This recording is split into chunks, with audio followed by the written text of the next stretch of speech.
I'm Dr. Clayton Greenway with healthcareforpets.com.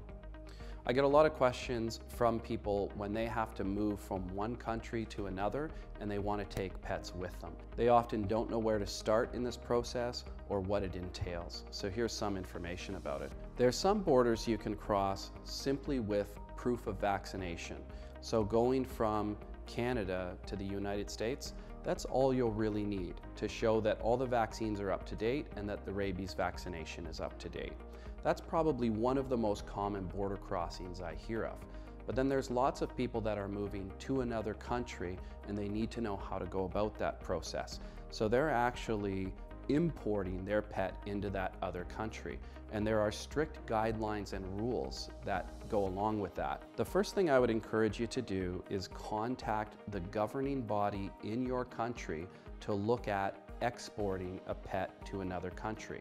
For instance, in the United States, you would contact the Department of Agriculture.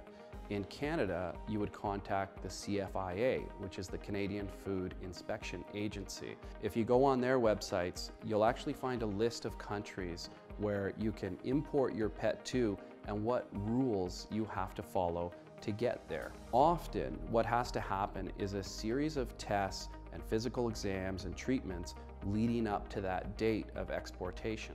Here's a couple examples. Sometimes they'll require that you do certain dewormings, certain days leading up to the actual date of departure. There'll also be vaccinations that you'll typically need to have and proof of those vaccinations on certain days leading up to that date of departure. You may have to have a physical exam, again, on a certain day before your departure. And in some cases, you may need to actually confirm that one of the vaccines has worked in your pet and is protective. For instance, there's a lot of countries that require something called a rabies titer test. What this is a blood test that confirms that your pet has received the vaccine and has enough antibodies in its system to consider it protected against rabies. Sometimes these tests take quite a while to get back. In fact, in that case, it can take 6 to 8 weeks to get that answer.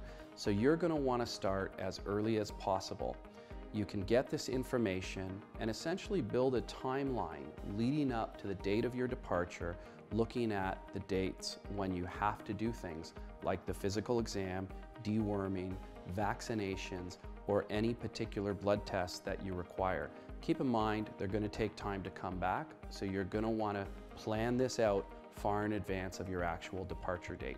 And the last thing I'll mention is that if you don't have this stuff in order and these documents prepared, you could find yourself arriving at a certain port where they actually are going to quarantine your pet and not allow it into the country. It's the last thing you really want to happen. Let me tell you that I know in these cases, what they really look for is a well-organized person. So get your documents in order. Make sure that they look official, they've got the proper signatures and the proper stamps on them.